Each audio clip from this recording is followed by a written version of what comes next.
بسم اللہ الرحمن الرحیم۔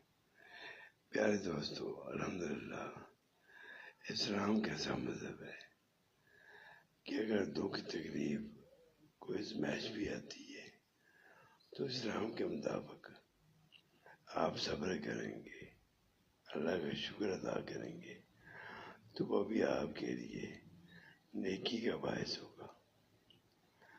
اگر کوئی بیماری آتی ہے تو اس میں بھی آپ صبر کریں گے تو اللہ تعالیٰ آپ کو اس کا اجر عطا کرتے ہیں۔